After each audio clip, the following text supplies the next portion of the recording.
लोखंडी पट्ट्यामुळे माझ्या पाठीवर मोठमोठे वळ उमटायचे. अर्थात माझ्या ते गावीही नव्हतं आणि मला त्याची तमाही नव्हती. मात्र नंदू आणि विलासची याबद्दल चर्चा झाली असावी माझ्या अपरोक्ष. एके संध्याकाळी मी एकटाच बाहेर गेलो होतो. रूमवर आलो तेव्हा नंदू आणि विलास माझीच वाट पाहत होते. दोघेही म्हणाले, अरेस पलंगावर झोप तुझ्या, काही बदल केला आहे आम्ही.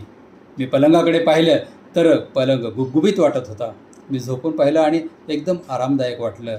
आणि मग नंदू आणि विलास म्हणाले, तू सतरंजी टाकून झोपायचास, तुझ्या पाठीवर लोखंडी पट्ट्यांचे चौकोनी वळ उमटायचे, आम्हाला फारच वाईट वाटायचे. पण तू आमची पैशांची मदत घेणार नाहीस आणि तुझा स्वाभिमानही आम्हाला दुखवायचा नाही, म्हणून आम्ही ही व्यवस्था केली आहे. आता तुझ्या पाठीवर वळ उमटणार नाहीत आणि आम्हालाही वाईट वाटणार नाही. मी पलंगावरची सतरंजी बाजूला करून पाहिले आणि मित्रप्रेमाच्या त्या एकमेवाद्वितीय दर्शनाने सुखावून अक्षरशः मंत्रमुग्धच झालो.